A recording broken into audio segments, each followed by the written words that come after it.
أهلا بكم أحبتي متابعي ومشاهدي قناة الرابعة سبورت في كل مكان في هذا النقل الحصري والمباشر لقمة الدوري العراقي الممتاز لكرة السلة، دوري 1 اكسبت للسلة، حصريا عبر قناة الرابعة سبورت. لقاء يجمع أصحاب الضيافة بالقمصان الحمراء الموشحة باللون الأبيض فريق نادي زاخو مع الضيف الثقيل فريق نادي الحشد الشعبي في مواجهة سلوية قد تكون حاسمة بالنسبة لفريق نادي زاخو، على اعتبار هذا الفريق ينافس من أجل الوصول إلى المربع الذهبي للدوري العراقي الممتاز لكرة السلة. طاقم التحكيم الدكتور نزار علي، وكرة القفز والسيطرة تأتي لصالح فريق نادي زاخو أصحاب القمصان الحمراء الكاملة.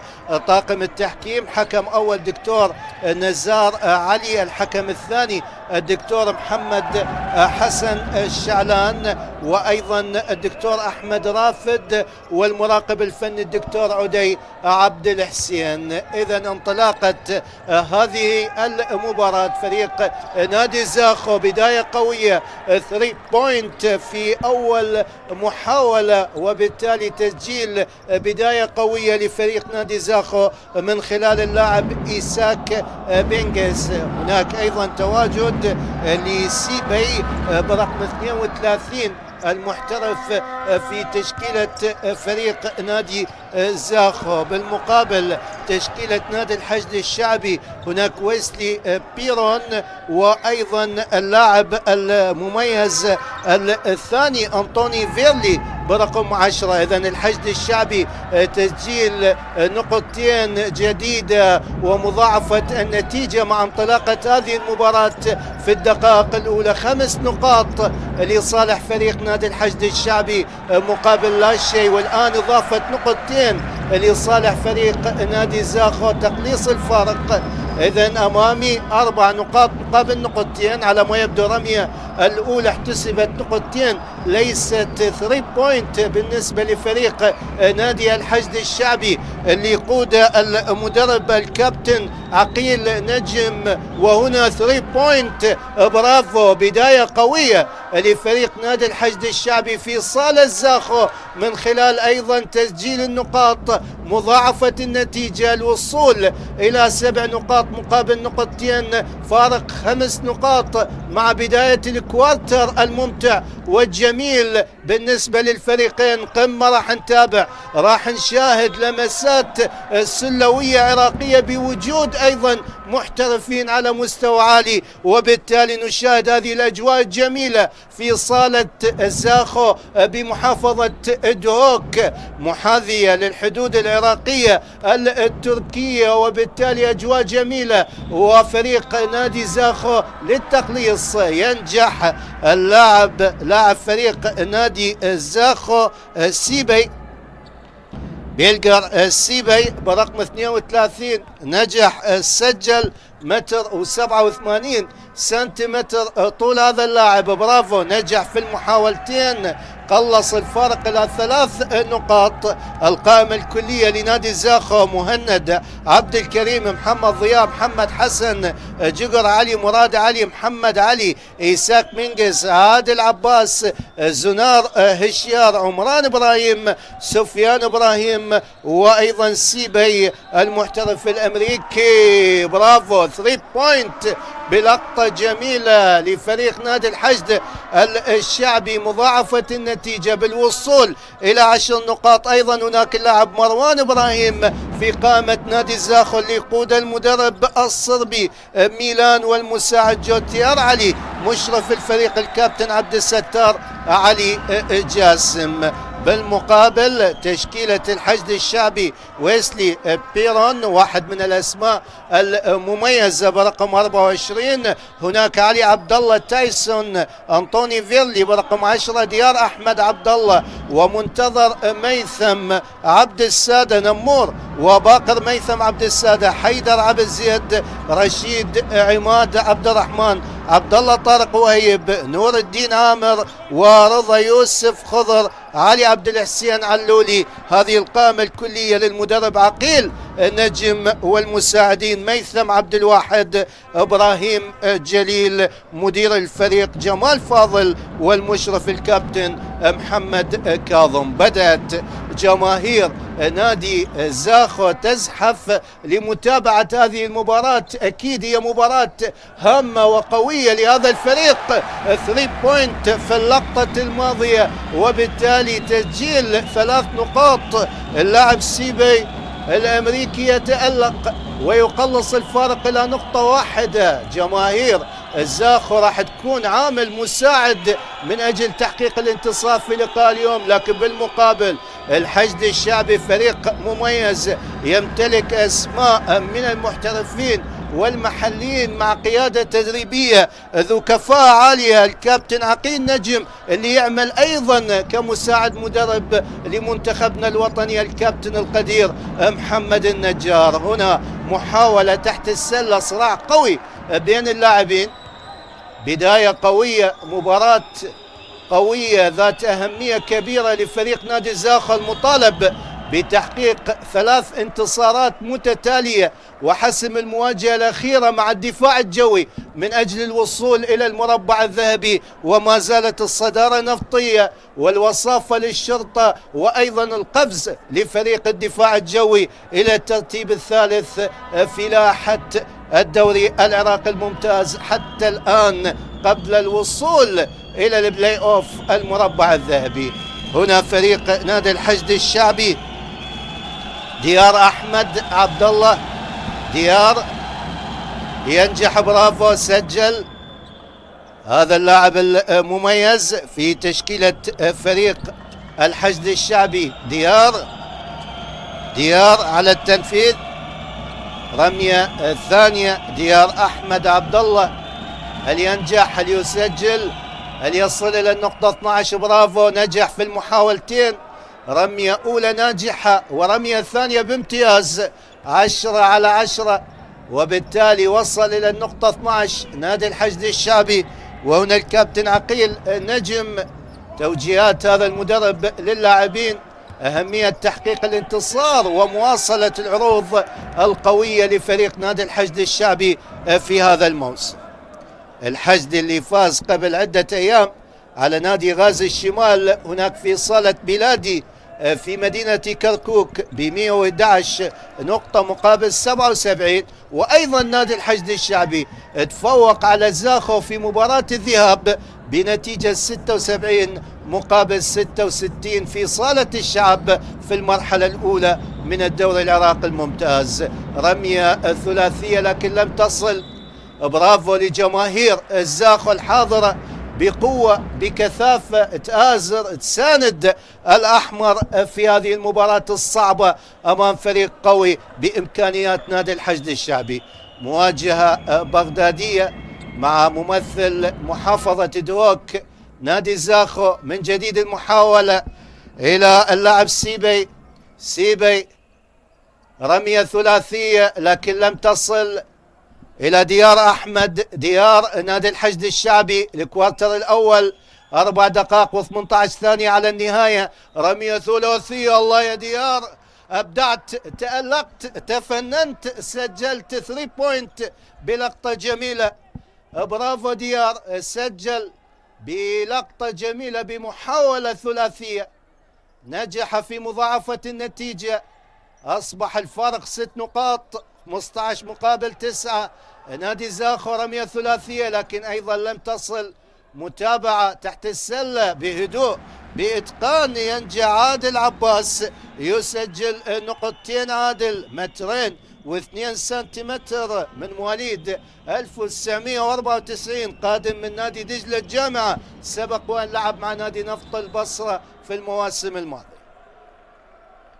مباراة جميلة، مباراة ممتعة، 3 دقائق و30 ثانية الوقت المتبقي على الكوارتر الأول، الفترة الأولى من زمن الشوط الأول تحت قيادة تحكيمية دكتور نزار علي حكم أول، دكتور محمد حسن حكم ثاني، دكتور أحمد رافد حكم ثالث، المراقب الفني الدكتور عدي عبد الحسين.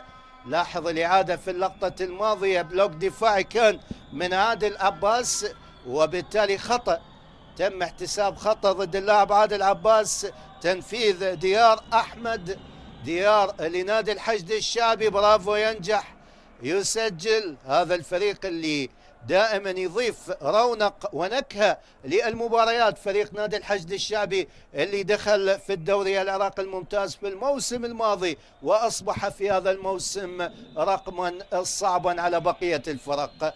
برافو ديار، هذه للمرة الثانية ينجح، في الأولى سجل من خلال المحاولتين، والآن أيضا فاول شوت أول ناجح وفاول شوت ثاني ناجح بامتياز لديار أحمد، سجل ببراعة. رمية ثلاثية، برافو، تسجيل 3 بوينت مراد علي، سجل هذا اللاعب المميز من مواليد 1992، سجل بلقطة جميلة، وبالتالي يضيف 3 بوينت، قلص الفرق إلى 3 نقاط. مباراة قوية، ردة فعل لفريق نادي الحشد الشعبي بإضافة 3 بوينت. نشاهد مرة من هنا 3 نقاط، والحشد يرد ب 3 بوينت جديد، وبالتالي 20 مقابل 14 مع تقليص الفارق من خلال اللاعب السيبي. سيبي المحترف اللي كان يلعب في الدوري البلغاري، المحترف الأمريكي، يقدم أداء جيد، أفضل من إيساك حتى الآن. اللاعب السيبي في تشكيلة فريق نادي زاخو. الله الله الله الله على هذه اللقطة، على هذا الدخول، وبعد ذلك تسجيل نقطتين. ويسلي النجم الأمريكي لفريق نادي الحشد الشعبي، سجل، أبدع، تألق، تفنن، وأيضا حصل على ما يبدو على رمية إضافية مع الحصول على نقطتين في اللقطة الماضية. برافو للاعب المميز ويسلي. الرمية الإضافية لم ينجح، سجل، دخل بطريقة أمريكية استعراضية ذات مهارات عالية. في اللقطة الماضية نجح في إحراز نقطتين لفريق نادي الحشد الشعبي. مباراة قمة سلوية عراقية في دوري 1 اكسبت للسلة، حصريا عبر قناة الرابعة سبورت. لدينا دقيقتين 120 ثانية فقط على النهاية، نهاية الكوارتر الأول من زمن الشوط الأول. هنا الكابتن عقيل نجم يدرك أهمية هذه المباراة، وبالتالي إشراك اللاعبين أصحاب الخبرة إلى جانب المحترفين منذ البداية في هذه المواجهة. هنا ويسلي حصل على جائزة أفضل لاعب في المباريات السابقة، يقدم إضافة قوية، كان بديل للمحترف الأمريكي في الأدوار الأولى ماركوس، وبالتالي ويسلي بيرون جيث، هذا الاسم الكامل لهذا المحترف الأمريكي، على التنفيذ. رمية أولى لكن لم ينجح، لديه رمية ثانية، هل ينجح؟ هل يسجل؟ هل يضاعف النتيجة بالوصول للنقطة 23؟ تابع الجماهير الكبيرة لفريق نادي الزاخو والمتابعة لهذه المباراة. ينجح ويسلي، سجل، وصل إلى النقطة 23. نادي زاخو، سيبي يحاول يدخل هذا اللاعب، برافو، نجح، برافو، سجل نقطتين بطريقة جميلة مميزة. اللاعب السيبي الأمريكي ينجح. راحت الكرة الآن لصالح نادي الحشد الشعبي إلى ويسلي يحاول، الأمريكي مع رمية ثلاثية لكن لم تصل.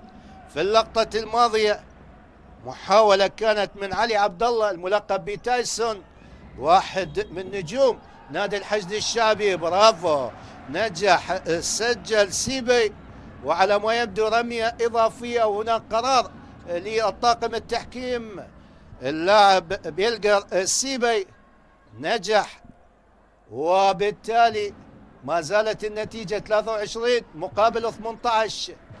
هذا هو السيبي، محاولة رمية ثلاثية لكن بعيدة، كانت من مراد علي.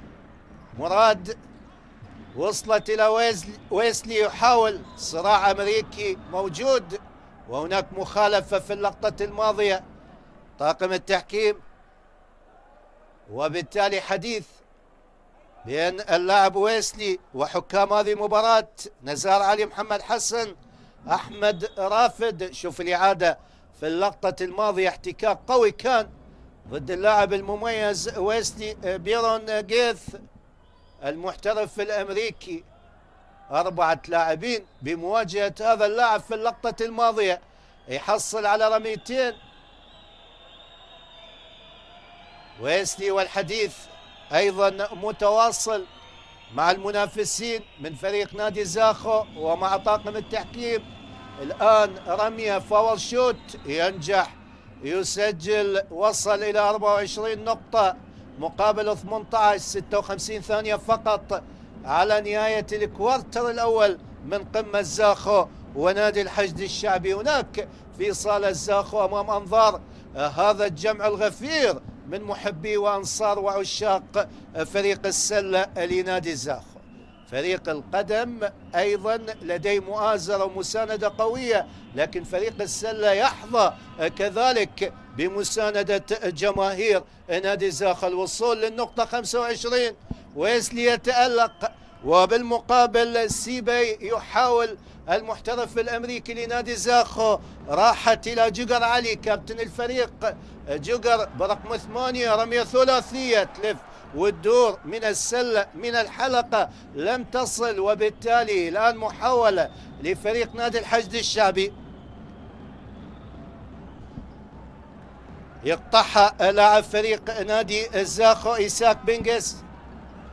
تسجيل نقطتين، برافو مراد علي، سجل، قلص الفارق 25 مقابل 18. لدينا 15 ثانية على النهاية للكوارتر الأول. فترة جميلة مميزة، إثارة ندية، تسجيل رميات ثنائية ثلاثية. تابعنا أيضا حماسة جماهير زاخو في هذه الأجواء الجميلة مع هذه اللقطة المميزة وصافرة الختام للكوارتر الأول. 25 مقابل 20، تفوق لنادي الحشد الشعبي بفارق 5 نقاط. فاصل إعلاني قصير أحبتي متابعي ومشاهدي قناة رابعة سبورت، ثم نعود لتكملة المشوار في الكوارتر الثاني.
أهلا بكم من جديد أحبتي متابعي ومشاهدي قناة الرابعة سبورت في كل مكان مع أحداث الشوط الأول الكوارتر الثاني. نتيجة المباراة تفوق نادي الحشد الشعبي ب 25 نقطة مقابل 20 لفريق نادي زاخو، وانطلاقة الكوارتر الثاني من أحداث هذه القمة في الدوري العراقي الممتاز لكرة السلة، هناك في صالة زاخو في محافظة دوك، وسط أجواء جميلة ومتابعة سلوية كبيرة لأحداث هذه المباراة، مع التقليص الآن من قبل إيساك مينغز بنقطتين لفريق نادي زاخو في اللقطة الماضية. ديار إلى ويسلي، نادي الحشد الشعبي أصحاب القمصان الزرقاء الكاملة بمواجهة زاخو أصحاب القمصان الحمراء الموشحة باللون الأبيض. زاخو يحتاج إلى الانتصار في المباريات المتبقية لهذا الفريق وفريق نادي الحشد الشعبي للوصول إلى الوصافة أو الصدارة، بعد أيضا ضمان الوصول إلى المربع الذهبي بلاي أوف للدوري العراقي الممتاز اللي راح ينطلق خلال الفترة القليلة المقبلة. 28 مقابل 22، فارق 6 نقاط. الكوارتر الثاني انطلاقة جديدة لصالح إيساك، يحاول هنا أيضا وجود أنطوني فيرلي برقم 10 في تشكيلة نادي الحشد الشعبي، موجود هذا اللاعب المحترف الأمريكي إلى جانب ويسلي، لكن هنا بالمقابل كان إيساك مينغز برقم 11، وهنا سيبي يحاول ينجح، ومن ثم فريق نادي الحشد الشعبي إلى ويسلي 28 مقابل 24، فارق 4 نقاط. تقلص الفارق مع بداية الكوارتر الثاني. ثلاثية، الله الله الله على الإبداع، على التألق. ديار أحمد نجح، سجل، وبالتالي ضاعف النتيجة ب3 بوينت جميل، 31 مقابل 24. نادي زاخو رمية ثلاثية من مراد لم ينجح، وصلت إلى ويسلي يحاول، والآن نقطتين، برافو أنطوني فيرلي برقم 10 ينجح، يسجل، يضاعف النتيجة 33 مقابل 24. وعلى ما يبدو تايم اوت، وقت مستقطع دقيقة 61 ثانية، وقراءة فنية لمدرب فريق نادي زاخو المدرب الصربي ميلان، ويساعده جوتيار علي مشرف الفريق الكابتن عبد الستار علي جاسم. هذه اللقطات الجميلة إعادة للقطة أنطوني فيرلي، وبالتالي سجل نقطتين جميلة مميزة أمام أنظار هذه الجماهير الكبيرة الحاضرة في صالة زاخو.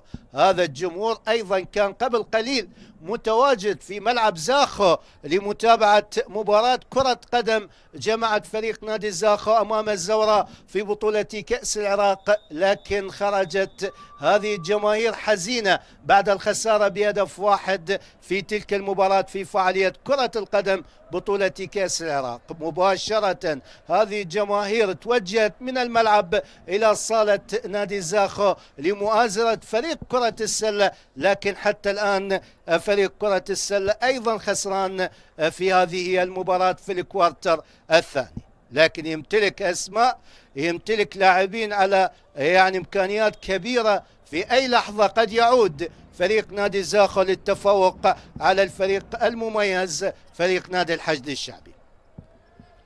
7 دقائق وأقل من 40 ثانية على نهاية الكوارتر الثاني. محاولة لنادي زاخو، رمية ثلاثية من إيساك مينغز لكن لم ينجح. محاولة للحشد الشعبي، ديار أحمد في اللقطة الماضية، ديار أحمد عبد الله، إمكانية جيدة هذا اللاعب. شوفوا الإعادة في اللقطة الماضية، دخول هذا اللاعب، بلوك دفاعي كان من إيساك مينغز في اللقطة الماضية. برافو لإيساك. هنا رمية ثلاثية للاعب سيبي، قال عطاء هذا اللاعب في الكوارتر الثاني بحاجة إلى تركيز أفضل.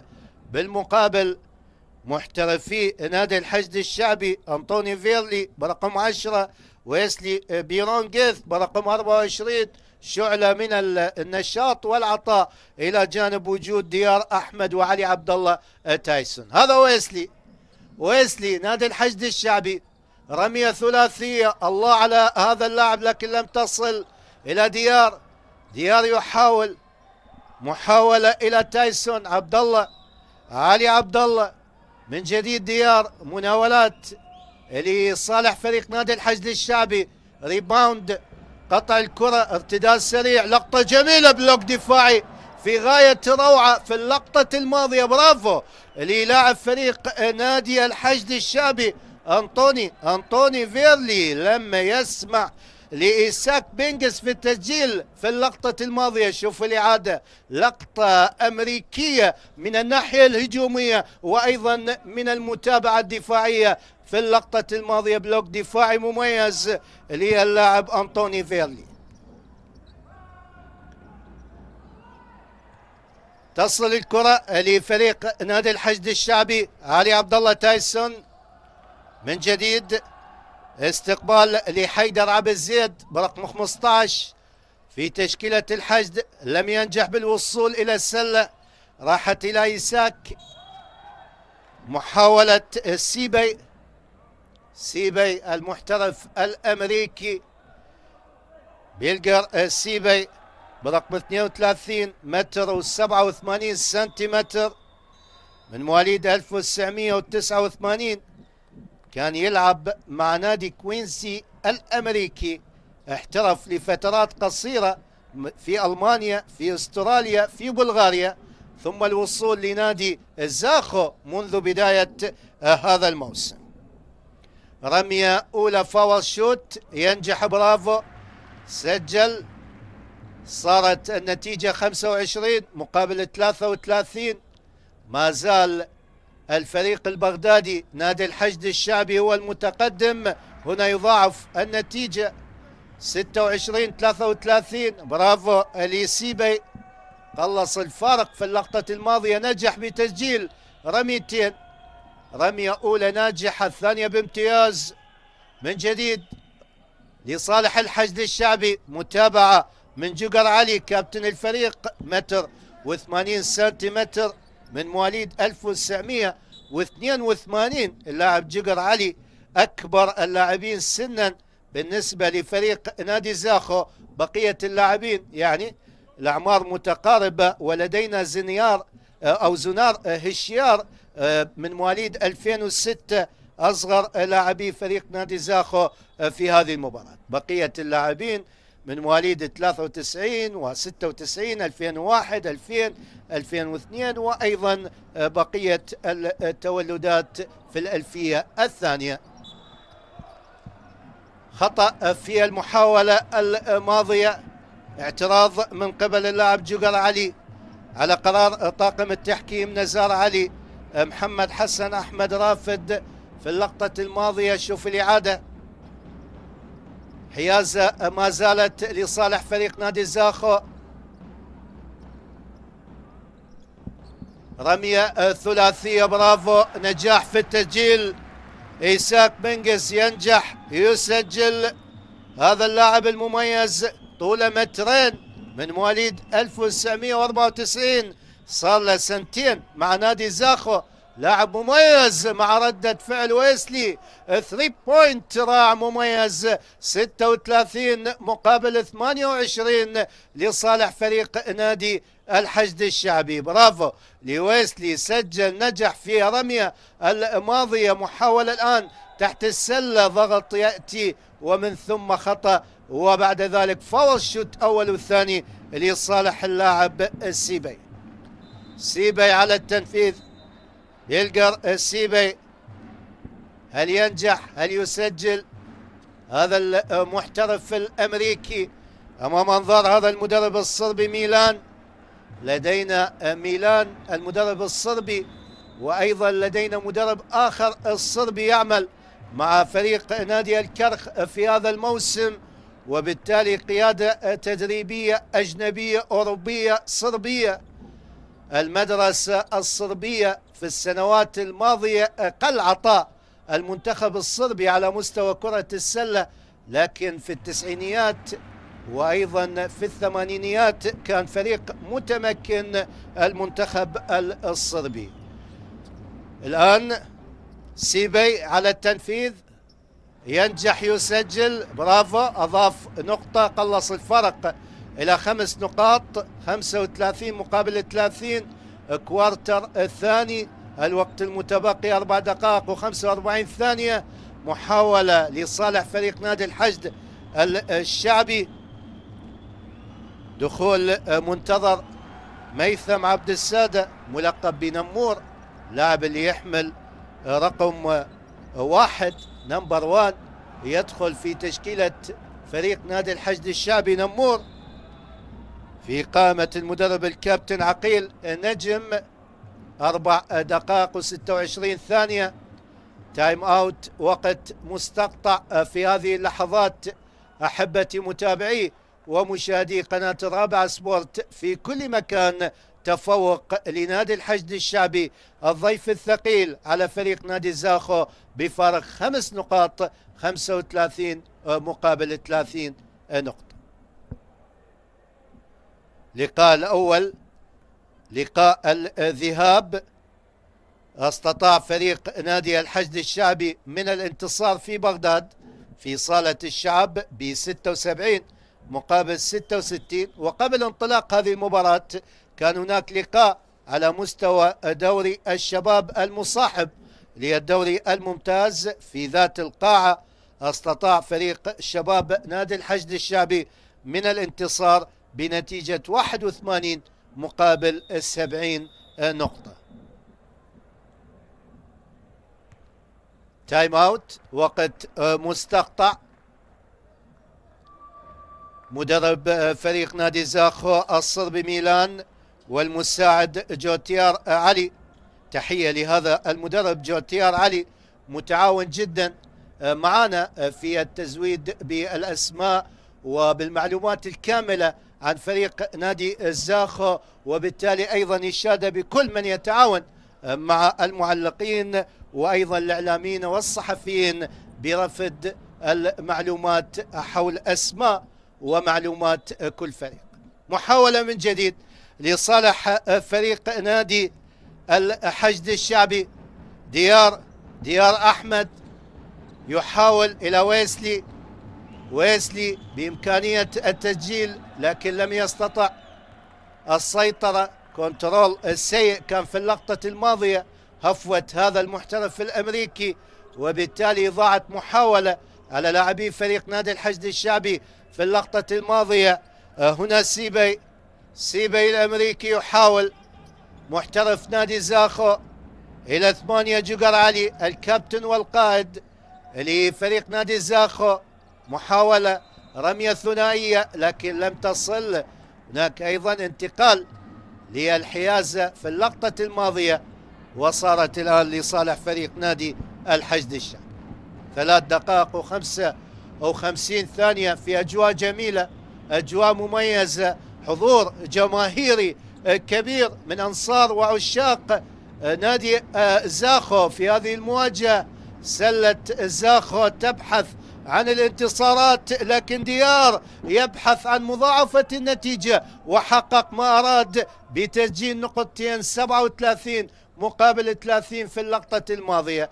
برافو ديار مع رمية ثلاثية لفريق نادي زاخو لم تصل، ثم ريباوند متابعة كانت من لاعبي فريق نادي الحشد الشعبي في اللقطة الماضية.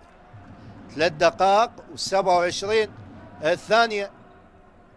ديار يحاول، ديار أحمد فريق نادي الحشد الشعبي إلى ويسلي إلى ديار، ثم رمية ثلاثية. الله الله الله، أنطوني فيرلي المحترف الأمريكي ينجح يسجل، وبالتالي 3 بوينت بلقطة جميلة. هذا الأمريكي أنطوني فيرلي سجل بامتياز. شوف الإعادة في اللقطة الماضية بإتقان. ماذا فعلت؟ إنك أبدعت، تألقت، تفننت يا أنطوني فيرلي.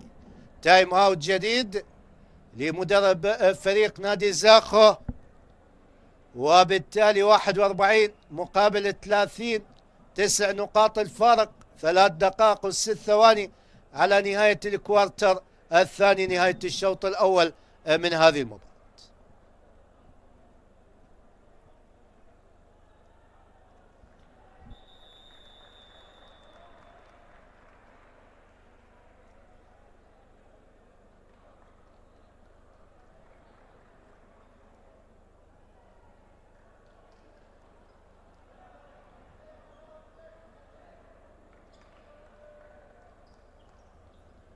إذن توجيهات وتعليمات من ميلان مدرب فريق نادي الزاخو، وبالمقابل الكابتن عقيل نجم المدرب المميز لفريق نادي الحشد الشعبي.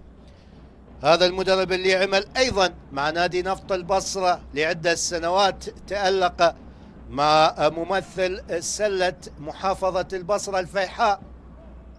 من جديد المحاولة لصالح فريق نادي زاخو، اللاعب محمد محسن برقم 7 أيضا دخل في هذه الدقائق في تشكيلة فريق نادي زاخو. هذا هو اللاعب محمد محسن حكم اللقاء. ماذا احتسب في هذه اللقطة محمد محسن؟ كان في اللقطة الماضية 1.80 سنتيمتر من مواليد 2001 في تشكيلة فريق نادي زاخو. شوف الإعادة في اللقطة الماضية، تدخل قوي كان من ديار ضد اللاعب محمد محسن. مراد علي، محمد محسن، رمية ثلاثية لم تصل.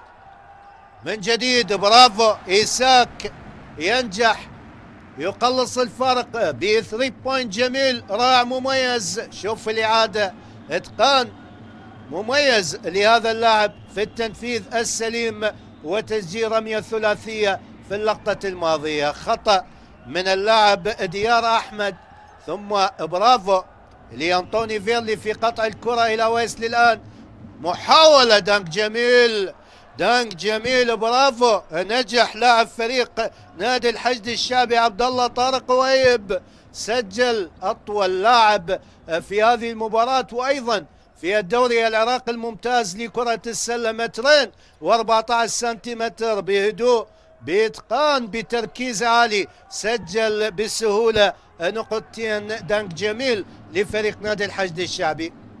ويسلي يحاول رمية ثلاثية لكن لم تصل. ريباوند دفاعي يأتي من لاعبي فريق نادي زاخو، ضغط ضد اللاعب مراد علي. مراد إلى محمد محسن، رمية ثلاثية. الله الله يا سيبي، يلقى سيبي ينجح يسجل، يعني رميات ثلاثية بإتقان بتركيز عالي، وبالتالي حاضر ل3 بوينت في اللقطات الماضية. مع الوقت المتبقي دقيقة واحدة على نهاية الكوارتر الثاني من زمن الشوط الأول من هذه المباراة. 42 مقابل 36، 6 نقاط. تم تقليص الفارق من قبل لاعبي فريق نادي الزاخو بعد ما كان متقدم فريق نادي الحشد الشعبي بأكثر من 10 نقاط في الدقائق الماضية من الكوارتر الثاني.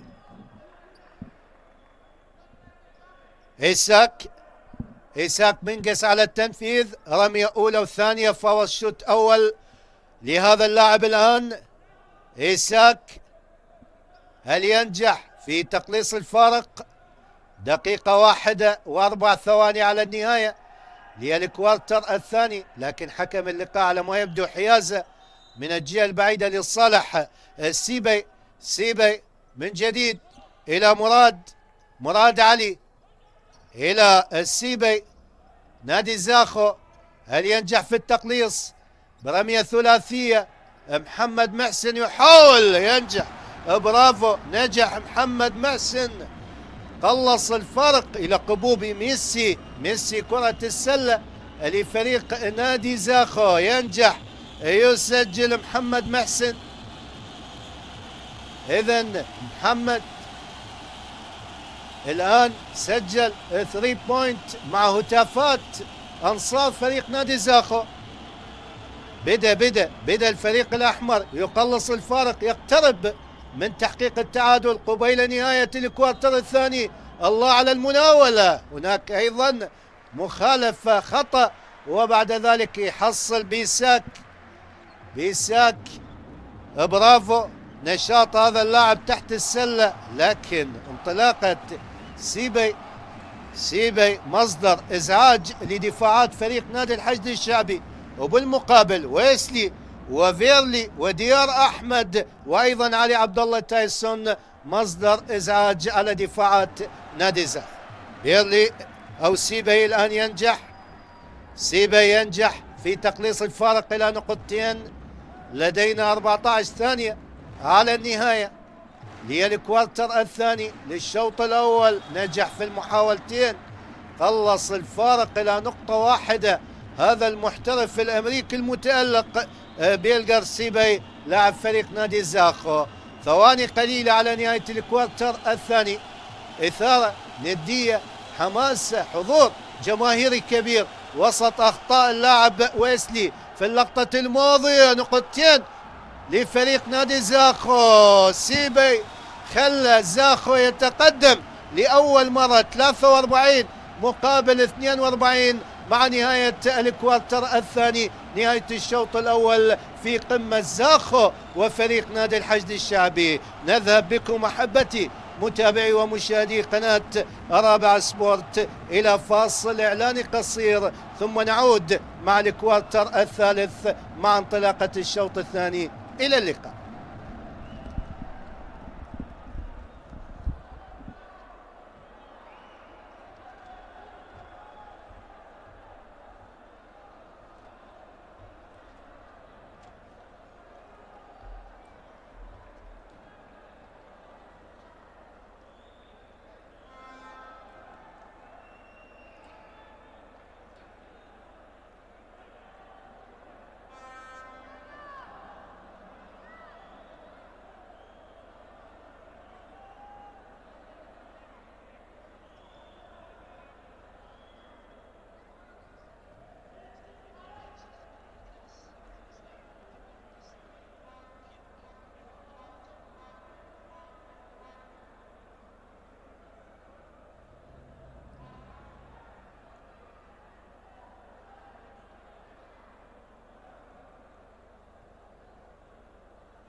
أهلا بكم من جديد أحبتي متابعي ومشاهدي قناة رابعة سبورت في كل مكان مع الكوارتر الثالث من قمة زاخو ونادي الحشد الشعبي في هذه المباراة الجميلة. لقاء مميز يجمع الفريقين في قمة الدوري العراقي الممتاز لكرة السلة. تركنا الكوارتر الثاني مع نهاية الشوط الأول بتفوق أصحاب الأرض بفارق نقطة واحدة 43 مقابل 42 بعد ما كان فريق نادي زاخو هو المسيطر على نتيجة المباراة منذ الكوارتر الأول، لكن اللاعب سيبي وأيضا إيساك منقس وجقر علي مراد علي ومحمد محسن التألق في الكوارتر الثاني قبيل النهاية قلب الأمور في الثانية الأخيرة من الكوارتر الثاني. وهنا ردة فعل لنادي الحشد الشعبي، ديار ينجح يسجل 3 بوينت في اللقطة الماضية. ديار أحمد عبد الله لاعب فريق نادي الحشد الشعبي أصحاب القمصان الزرقاء في هذه المباراة. مباراة جميلة ممتعة، حضور جماهيري غفير يآزر يساند فريق كرة السلة لنادي زاخو. رمية ثلاثية 3 بوينت بلقطة جميلة، تألق إبداع فريق نادي زاخو في اللقطة الماضية. مراد علي سجل نجح وأيضا أهدف فريق 3 بوينت في اللقطة الماضية. مراد علي اللي يحمل رقم 9 في تشكيلة الأحمر. ردة فعل لديار، نجح سجل نقطتين، لاعب مميز ديار أحمد عبد الله. هذا سيبي تحت السلة، مقطوعة من أنطوني فيرلي. أنطوني الأمريكي لم ينجح في التسجيل، متابعة من إيساك، برافو بذكاء ميداني استطاع الحصول على الكرة. وهنا إصابة للاعب فريق نادي الحشد الشعبي علي عبد الله الملقب بتايسون، نتمنى له السلامة في تكملة المشوار في أجواء هذه المباراة. دوري 1 اكس بت للسلة حصريا عبر قناة رابعة سبورت في قمة نادي الحشد الشعبي، وأيضا المستضيف فريق نادي زاخو. وهنا القيادة التدريبية الصربية، المدرب ميلان، المساعد جوتيار علي، مشرف الفريق الكابتن عبد الستار علي جاسم. شوف الإعادة في اللقطة الماضية، هل كان متعمد أم لا؟ وبالتالي حكم المباراة هنا إيساك بنكس في اللقطة الماضية رقم 11، هذا المحترف الأمريكي من مواليد 1994، الموسم الثاني على التوالي مع فريق نادي زاخو طول مترين، مع إصابة للاعب فريق نادي الحشد الشعبي علي عبد الله تايسون، نتمنى له السلامة وتكملة المشوار. نهض هذا اللاعب، كل التوفيق لتايسون. محاولة رمية قد تكون ثلاثية، برافو 3 بوينت مع التصفيق مع المؤازرة مع المساندة. مراد علي نجح سجل 3 بوينت في اللقطة الماضية. مباراة قوية، مباراة نارية، مواجهة صعبة على فريق نادي الحشد الشعبي أمام منظر هذه الجماهير الغفيرة، لكن ديار موجود ونقطتين من قبل اللاعب في اللقطة الماضية عبد الله طارق وهيب، سجل لصالح فريق نادي الحشد الشعبي. أطول اللاعبين في هذه المباراة 2 و14 سنتيمتر، رمية ثلاثية لكن لم تصل. اسلوب واضح لفريق نادي زاخو في الكوارتر الثالث، الاعتماد على 3 بوينت، الاعتماد على مراد علي في التسجيل، نجح مرتين وسجل 6 نقاط اللاعب المميز مراد علي. محاولة تحت السلة ويسلي، وهنا أيضا متابعة تأتي من قبل لاعبي فريق نادي زاخو، تسجيل نقطتين 51 مقابل 49. ديار أحمد نادي الحشد الشعبي إلى ويسلي الأمريكي، محاولة من جديد، رمية ثلاثية، الله الله الله على الثلاثيات، الله الله على المحاولات، على الدقة في التنفيذ والتركيز العالي، إن كان لفريق نادي الحشد الشعبي أو لفريق زاخو، من خلال ثلاثيات مراد علي وثلاثيات ديار أحمد في اللقطة الماضية. محاولة تحت السلة، لكن تذهب الكرة المتسرعة اوت لصالح فريق نادي الحشد الشعبي امام انظار هذا المدرب الصربي لنادي زاخو. 52-51، فارق نقطة واحدة. كوارتر الثالث مميز. من جديد المحاولة، ويسلي إلى ديار، رمية ثلاثية لكن لم تصل. متابعة تحت السلة، لم ينجح عبد الله طارق وهيب في السيطرة على الكرة في اللقطة الماضية. هنا إيساك، وهنا السيبي إلى إيساك، لكن مقطوعة لصالح اللاعب المميز أنطوني. إيه الله، دانك جميل. أنطوني فيرلي المحترف الأمريكي يسجل نقطتين. 54-51، قمة عراقية سلوية بين الحشد الشعبي وزاخو. مباراة من العيار الثقيل، لمسات دقة في التنفيذ، إبداع، مهارة، وأيضا التسديد والتصويب المثالي من مسافات بعيدة، وأيضا تحت السلة إن كان للحشد الشعبي أو لفريق نادي زاخو في أجواء هذه المباراة الجميلة. والأجمل أيضا صورة الجماهير الغفيرة الحاضرة في هذه الصالة الجميلة. رمية أولى وثانية لعبد الله طارق وهيب، عملاق فريق نادي الحشد الشعبي، ينجح يسجل الرمية الأولى، الفاول الأول، لديه رمية ثانية. 55 مقابل 51. كوارتر ثالث، رمية الثانية لم ينجح، وحدة تصيب ووحدة تخيب لعبد الله طارق وهيب، عملاق نادي الحشد الشعبي في المحاولة السابقة. الآن إلى السيبي، من جديد مراد علي، مراد مناولات رمية ثلاثية، مراد لم ينجح، كانت مسافة بعيدة وبالتالي لم يصل من خلال التسجيل وأيضا تقليص السكور في النقاط في اللقطة الماضية. محاولة لصالح الحشد الشعبي، حيدر عبد الزيد برقم 15 دخل الآن. حيدر، رمية ثلاثية 3 بوينت لحيدر. حيدر ينجح، يتألق حيدر عبد الزيد، يسجل 3 بوينت ثلاثية. فارق الآن زاد، توسع إلى 7 نقاط لمصلحة الحشد الشعبي. ممثل سلة بغداد في هذه المواجهة، ردة فعل مقطوع الكرة لصالح ويسلي، لكن هناك صافرة، هناك خطأ، وبعد ذلك رميتين لهذا المتألق ويسلي بيرون جيث، الاسم الكامل لهذا المحترف الأمريكي بصفوف فريق نادي الحشد الشعبي.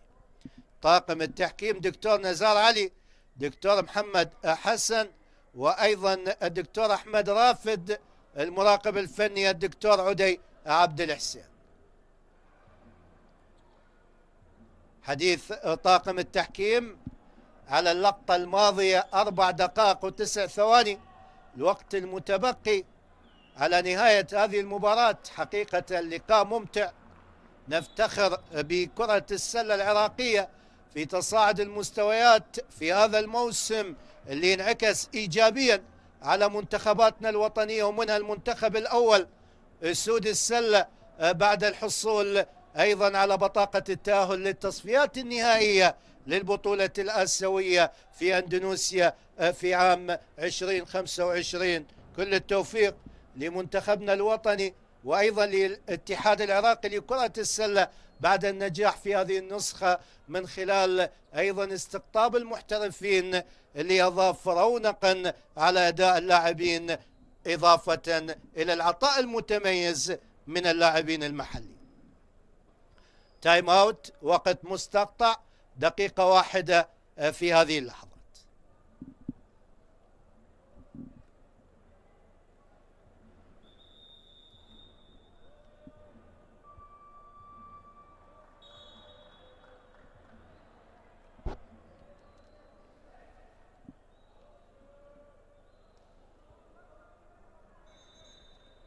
7 دقائق أو 7 نقاط الفارق، نتيجة 58 مقابل 51.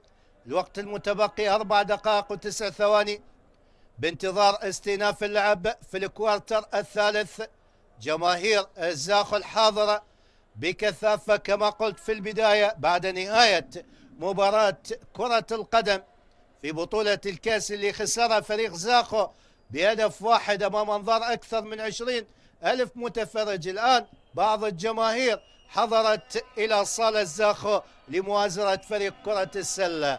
بالتالي هذه المؤازرة، هذه المساندة أكيد هي دافع معنوي من أجل الوصول إلى نتيجة إيجابية في تامين لتحقيق الانتصار في لقاء اليوم أمام فريق كبير تحت قيادة هذا المدرب الكابتن عقيل نجم ويسلي. ينجح يسجل، راحت الحيازة أيضا لصالح فريق نادي الحشد الشعبي بعد الخطأ الماضي اللي كان ضد اللاعب ويسلي، لاعب مميز محترف أمريكي على مستوى عالي.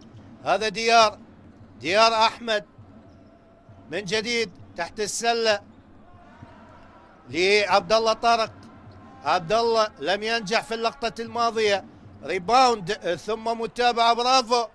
ينجح أنطوني فيرلي، سجل نقطتين، صارت 61 مقابل 51. اتسع الفارق لأول مرة في الكوارتر الثالث إلى 10 نقاط. شاهدنا هذا الفارق في الكوارتر الأول وبداية الكوارتر الثاني قبيل النهاية، عندما استطاع فريق نادي زاخو قلب المعطيات والمؤشرات من خلال النتيجة بالتقدم 43 مقابل 42 في آخر ثانية من الكوارتر الثاني. لكن الآن الفارق 10 نقاط. عاد بقوة نادي الحشد الشعبي للتقدم في أجواء هذه المباراة. رمية ثلاثية لم تصل، راحت إلى اللاعب أنطوني فيرلي. أنطوني مهارة هذا الأمريكي بمواجهة إيساك إلى مراد ويسلي، مناولات للحشد الشعبي ثنائية لكن لم تصل، ارتدت ومتابعة موجودة، برافو. متابعة كانت في اللقطة الماضية، هي ارتدت من قدم لاعب فريق نادي زاخو لكن حكم اللقاء كان قريب في اللقطة الماضية، وبالتالي الحيازة انتقلت للاعبي فريق نادي زاخو.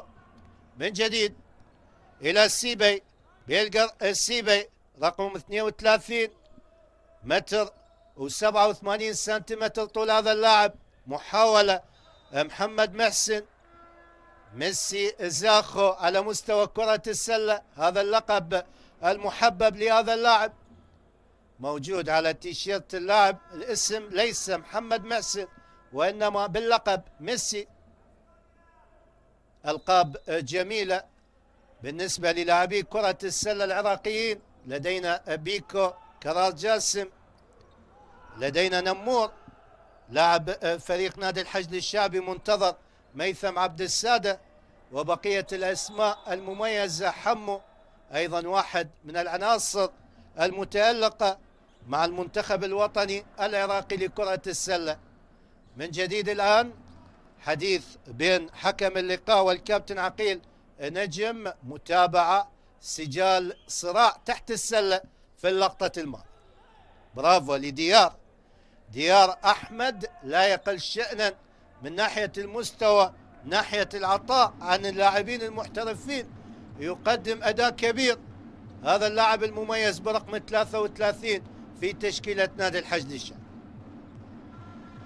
من جديد أنطوني فيرلي، أنطوني رمية ثنائية لكن لم تصل، راحت إلى محمد محسن إلى سيبي يحاول الله على سيبي، ومتابعة ريباوند، برافو إيساك بنجز، سجل نقطتين، قلص الفرق، وصلت النتيجة 61 مقابل 53 دقيقة و40 ثانية على نهاية الكوارتر الثالث. أحبتي متابعي ومشاهدي قناة الرابعة سبورت في هذه القمة السلوية في الدوري العراقي الممتاز، دوري 1 اكسبت للسلة، حصريا عبر الشاشة البرتقالية قناة الرابعة الرياضية. من جديد رمية لم تصل في اللقطة الماضية، راحت إلى ويسلي نادي الحشد الشعبي. ويسلي إمكانية هذا اللاعب لم ينجح في التسجيل. سهلة إلى محمد محسن، محسن إلى السيبي، مناولات لنادي زاخو ممثل سلة محافظة دوك، رمية ثلاثية لكن متابعة تحت السلة في اللقطة الماضية. عادل عباس من جديد، عادل اللي دخل الآن برقم 12 مترين و2 سنتيمتر، من مواليد 1994، قادم من نادي دجلة الجامعة، سبق واللعب مع نادي نفط البصرة. محاولة إيساك بنجس إلى محمد محسن نادي زاخو، ثواني قليلة، نصف دقيقة على النهاية للكوارتر الثالث. برافو العملاق عبد الله طارق وهيب، نجح في استخلاص الكرة في اللقطة الماضية. برافو لعملاق فريق نادي الحشد الشعبي عبد الله طارق وهيب.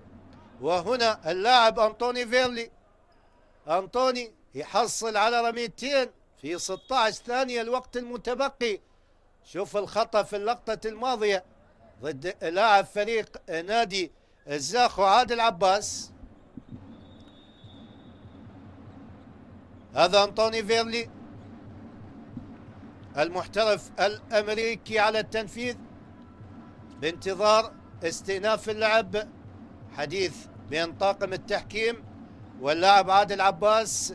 جماهير زاخو الكبيرة الغفيرة الحاضرة بقوة في مدرجات هذه الصالة الجميلة. رمية أولى لم ينجح في مضاعفة النتيجة أنطوني فيرلي، لديه رمية ثانية، هل ينجح؟ هل يصل إلى النقطة 62؟ نجح بالفعل، وصل إلى النقطة 62. لدينا أقل من 15 ثانية على النهاية للكوارتر الثالث. أكيد ما راح يسكت ميلان المدرب الصربي لنادي زاخو من أجل التعديل، من أجل قلب النتيجة، وأيضا تغيير المؤشرات والمعطيات في اللحظات الأخيرة، مع وجود الآن نقطتين مع ختام الكوارتر الثالث. الكوارتر الثالث 62 مقابل 55. أحبتي متابعي ومشاهدي قناة الرابعة سبورت في كل مكان، فاصل إعلاني قصير ثم نكمل المشوار مع الكوارتر الرابع والحاسم من قمة زاخو والحشد الشعبي.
أهلا بكم من جديد أحبتي متابعي ومشاهدي قناة الرابعة سبورت في كل مكان، مع أحداث الكوارتر الرابع والحاسم من قمة زاخو والحشد الشعبي في لقاء مثير في الدوري العراقي الممتاز لكرة السلة، دوري 1 اكس بت للسلة، حصريا عبر قناة الرابعة الرياضية. تفوق لنادي الحشد الشعبي 62 مقابل 55.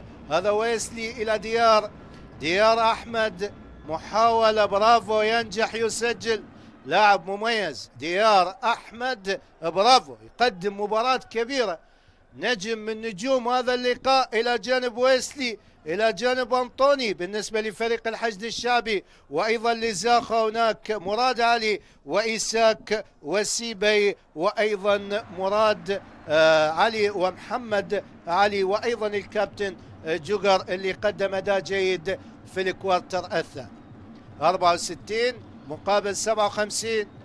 محاولة من جديد، مراد إلى أنطوني فيرلي، أنطوني، رمية قد تكون ثنائية، الآن مراد، ثلاثية هذا اللاعب لم تصل، راحت إلى إيساك بينجز المحترف الأمريكي لنادي زاخو.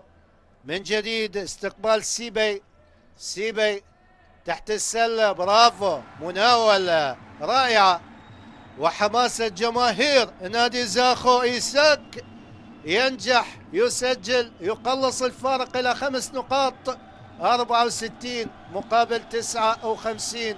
8 دقائق على نهاية هذه المواجهة المثيرة بتفاصيل الفنية، مع هذه النقاط الجميلة، مع تقليص الفارق من قبل مراد علي، نجح سجل وبالتالي أضاف نقطتين في اللقطة الماضية.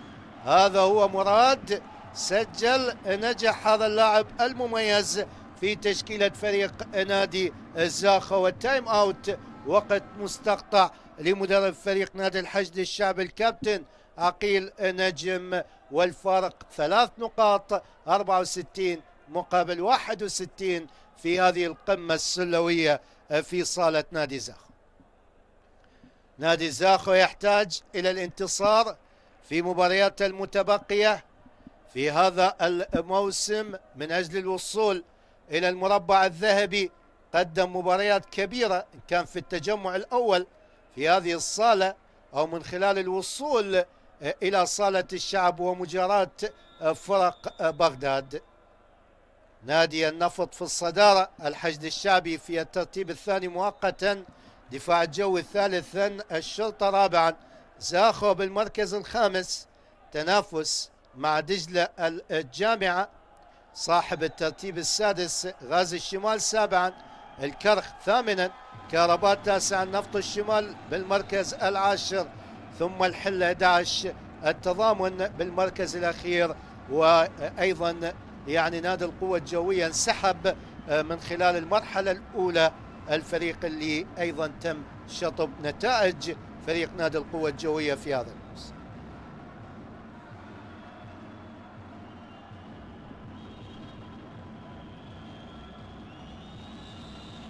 زاخو البداية كان الفوز على القوة الجوية ب100 نقطة مقابل 80، ثم الانتصار على الكرخ 94 مقابل 83، وعلى الكهرباء 67 58. أول خسارة لفريق نادي زاخو في هذا الموسم كانت أمام نفط بغداد ب 88 مقابل 71، ثم الخسارة أمام نفط الشمال 87 72، ثم عاد لتصحيح المسار بالفوز على غازي الشمال 105 مقابل 70، وعلى التضامن 110 مقابل 83، ثم الفوز على الحلة 103 79، وتواصل في بقية النتائج.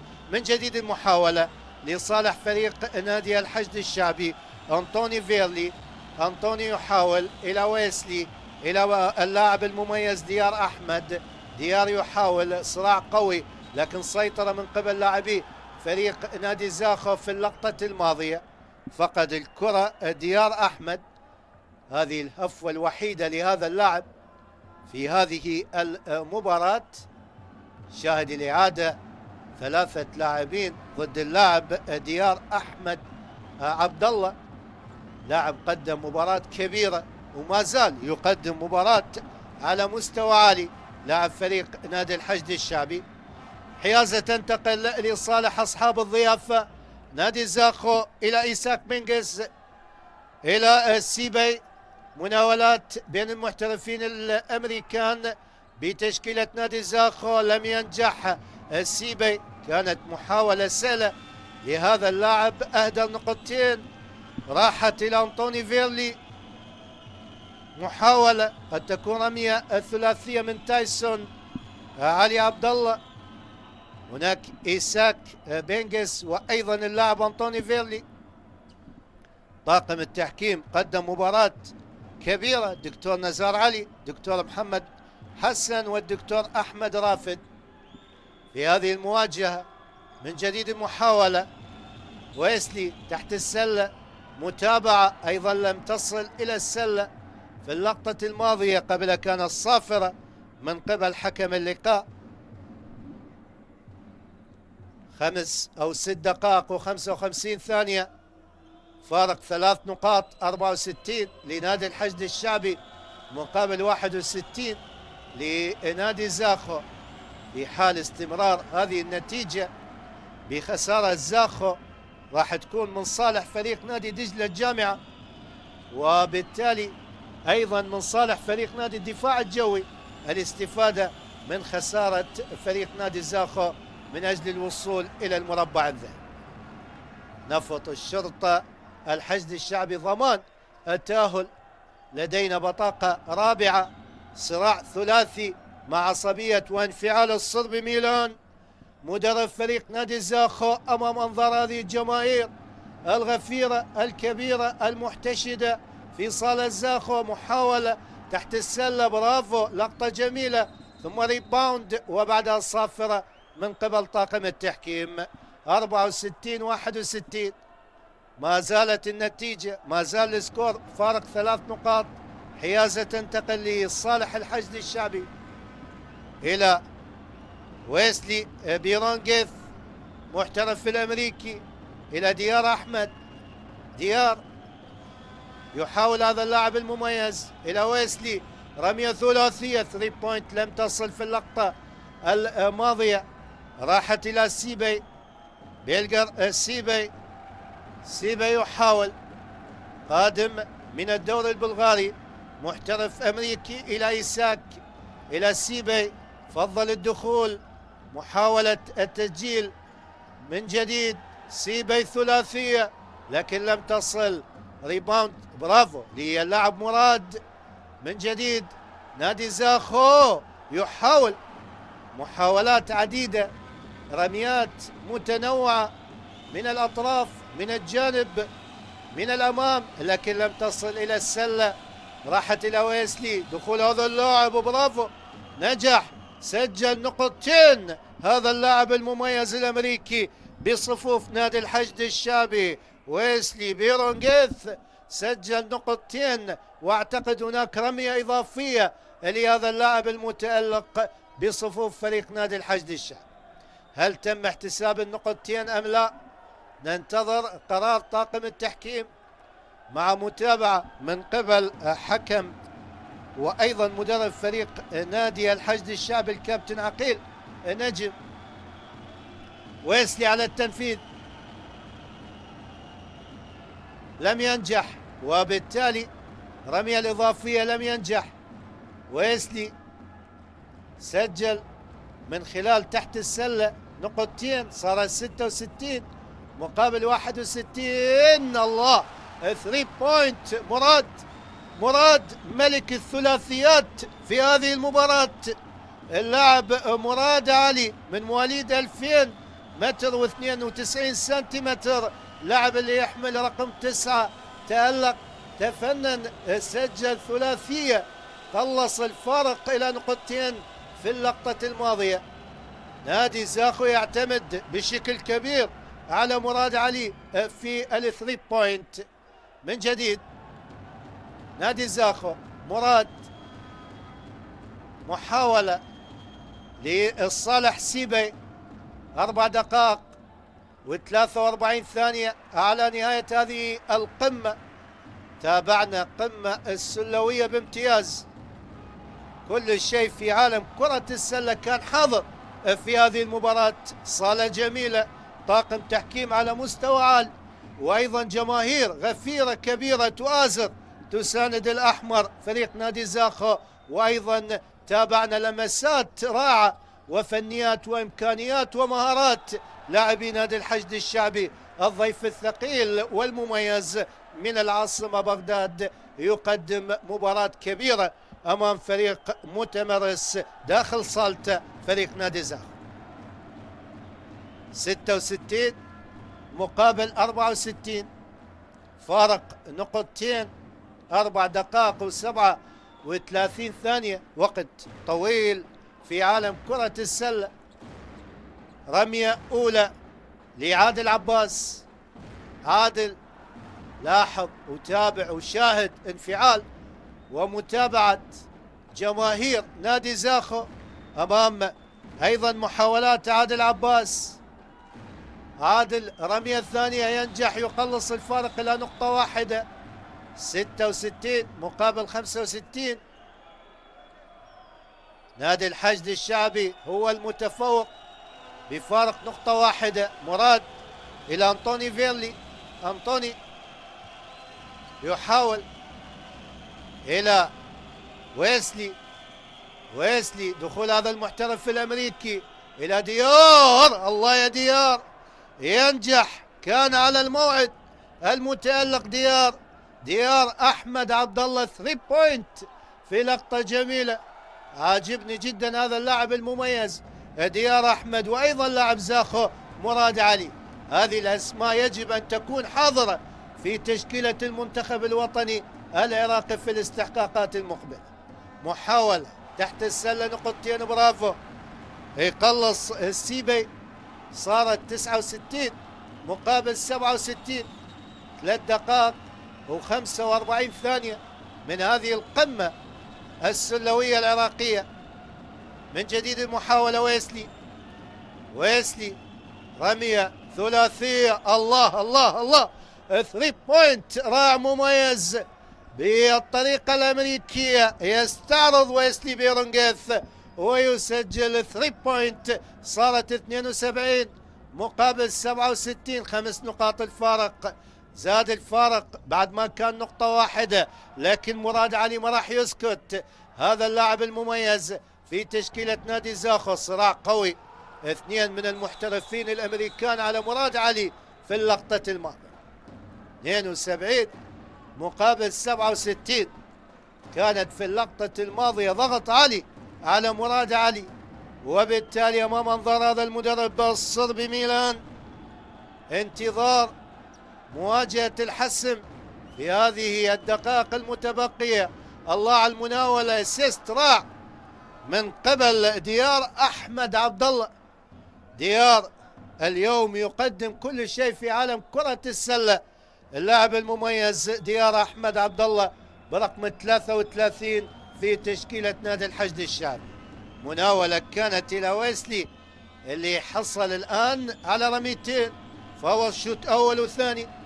رمية أولى لم ينجح ويسلي، لديه رمية الثانية. عصبية وانفعال الكابتن ميلان في هذه اللحظات. ويسلي على التنفيذ للمرة الثانية لم ينجح، أضاع على فريق نقطتين من أجل توسيع الفارق، زيادة الفارق. ويبحث الآن سيبي على تقليص الفارق إلى محمد محسن. رمية ثلاثية، لكن ريباوند لمراد أو ديار أحمد. ديار يحاول، ديار أحمد إلى ويسلي. نادي الحشد الشعبي 2 و30 ثانية على النهاية. هدوء اللاعب ويسلي الآن، تهدئة اللعب لكن مقطوعة. برافو لدفاعات نادي زاخو، ثم ارتداد سريع بالخطأ. أخطأ سيبي، أضاع على فريقه فرصة تقليص الفارق. من جديد المحاولة لأنطوني فيرلي. أنطوني إلى ديار، هل ينجح؟ هل يسجل؟ فضل الدخول ثم مناولة لكن لم تصل في اللقطة الماضية. أخفق أنطوني فيرلي، راحت إلى سيبي. سيبي نادي زاخو. سيبي إلى إيساك، مناولة لمحمد محسن لم تصل إلى السلة. سهلة إلى أنطوني فيرلي. إلى ويسلي، هد اللعب، يضيع الوقت، لديه دقيقة و36 ثانية، وأكيد نعرف زمن الهجمة 24 ثانية يستغلها من خلال تهدئة اللعب. عرف تماما الضغط الكبير والحماسة والاندفاع من قبل لاعبي نادي زاخو. أضاع الكرة في المحاولة السابقة، راحت إلى سيبي بيلكر. سيبي يحاول، هل ينجح في التسجيل؟ محمد محسن إلى سيبي، رمية ثلاثية لم تصل. سهل الآن إلى أنطوني فيرلي. أنطوني يحاول هذا المحترف الأمريكي، هي رهمة الكرة في اللقطة الماضية بصناعة أمريكية والتسجيل بامتياز أمريكي من أنطوني فيرلي إلى ويسلي. نجاح في اللقطة الماضية، شوف الإعادة، رهمت معاه وبالتالي لعب كرة مناولة جميلة متقنة إلى زميله ويسلي اللي نجح في مضاعفة النتيجة في اللقطة الماضية. 50 ثانية فقط مع وجود تايم اوت، دقيقة واحدة لمدرب فريق نادي زاخو الكابتن الصربي ميلان في اللحظات الأخيرة من أجواء هذه المباراة.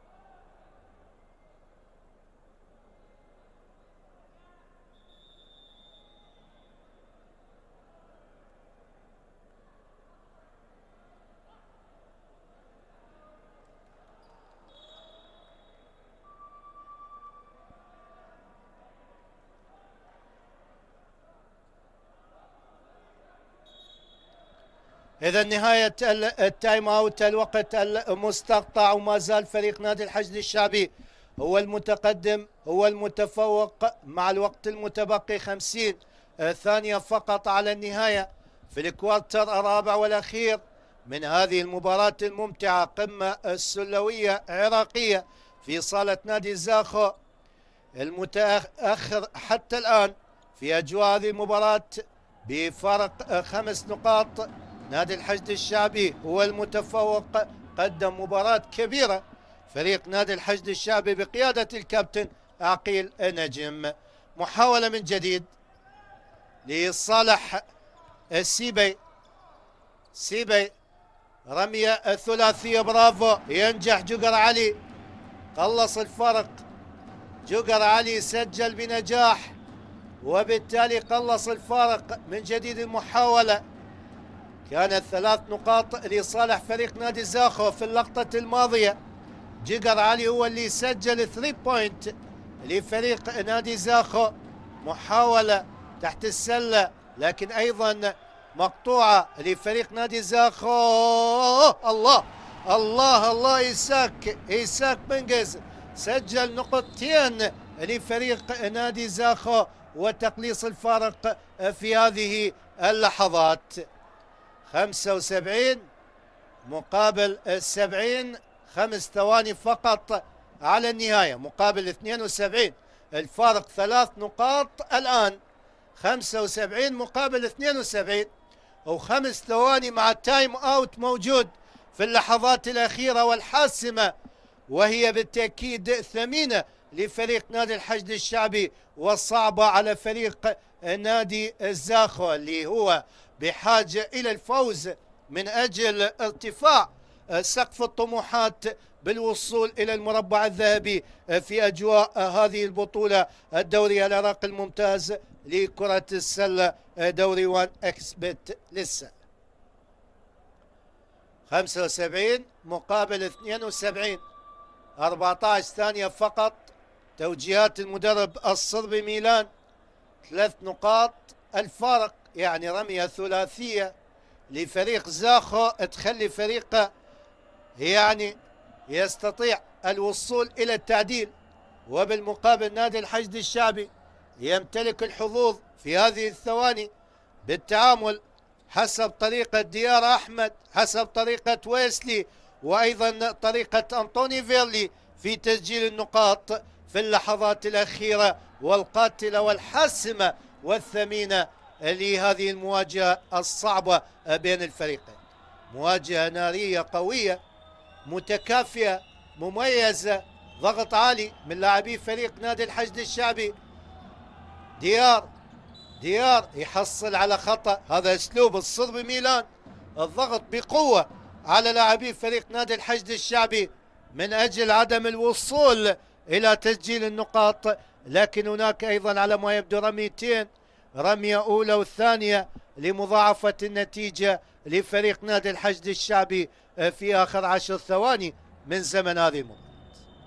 لاحظ الإعادة في اللقطة الماضية، ضغط عالي كان ضد اللاعب ديار أحمد، لقطات جميلة من خلال فريق العمل المتميز في نقل أحداث هذه المباراة من مخرجين من فنيين ومصورين، وبالتالي نشاهد هذه الصورة الجميلة عبر قناة الرابعة الرياضية وأيضا شركة عشتار للإنتاج التلفزيوني.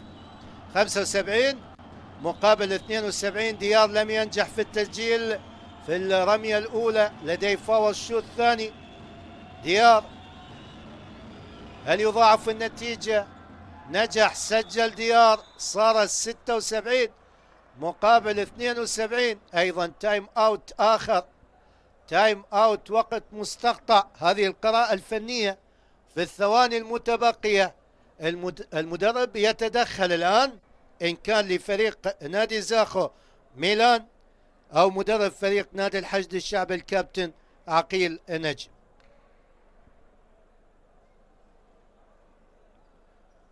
في مرحلة الذهاب في صالة الشعب استطاع فريق نادي الحشد الشعبي من الفوز بفارق 10 نقاط على فريق نادي زاخو، كانت ب 76 كما هو الآن. هذا السكور لفريق نادي الحشد مقابل 66 لفريق نادي زاخو في تلك المواجهة. هل يستطيع نادي الحشد أيضا التقدم وزيادة الغلة من النقاط من السكور في الدقائق أو الثواني الأخيرة المتبقية من زمن هذه المواجهة الصعبة على الفريقين؟ مباراة كبيرة بالمستوى، بالحضور الجماهيري، بلمسات وعطاء اللاعبين، بإمكانيات المدربين العالية، وبالتالي شاهدنا قمة رائعة من خلال أجواء مثالية للدوري العراقي الممتاز لكرة السلة. محترفين على مستوى عالي، سيبي وإيساك في تشكيلة زاخو، ويسلي وأنطوني فيرلي في تشكيلة نادي الحشد الشعبي. شاهدنا أيضا صراع فردي ومواجهة عراقية بين ديار أحمد من الحشد الشعبي برقم 33 ومراد علي برقم 9 من فريق زاخو. هذا المتألق ديار أحمد. من جديد المحاولة لصالح السيبي، الله على اللقطة، لم ينجح في التسجيل، وبالتالي أضاع فريق نادي زاخو تسجيل نقطتين في آخر 6 ثواني من زمن هذه المباراة. لعبها صح سيبي إلى إيساك بنجز اللي لم ينجح في استغلال هذه المحاولة في اللقطة الماضية، وضاع على فريق محاولة تقليص الفارق، وبالتالي ما زال فريق نادي الحشد الشعبي هو المتقدم، هو المتفوق بفارق 4 نقاط. الآن فاول شوت أول وثاني أكيد تحت الضغط. لاعب ديار أحمد حصل على خطأ، تنفيذ جديد لصالح علي عبد الله. تايسون على التنفيذ، تايسون ينجح، برافو. صار 77 مقابل 72، الفارق 5 نقاط، وفريق الحشد قاب قوسين أو أدنى من حسم هذه المواجهة. الثانية لم ينجح، وحدة تصيب ووحدة تخيب، ردة فعل لصالح فريق نادي زاخو. الله الله الله على التسجيل في الثانية الأخيرة، وبالتالي الآن حسمها عبد الله طارق وهيب وضاعف النتيجة بالوصول للنقطة 79 مقابل 74. برافو لفريق نادي الحشد الشعبي، الفوز في أجواء هذه المباراة 79 مقابل 74، الفارق 5 نقاط في قمة سلوية عراقية ممتعة بأحداثها بتفاصيل الفنية والتهديفية من خلال السكور العال من النقاط في أجواء جميلة وحضور مميز عبر شاشة قناة رابعة سبورت. في الختام أجمل وأحلى سلام مني ومن فريق العمل، إلى اللقاء.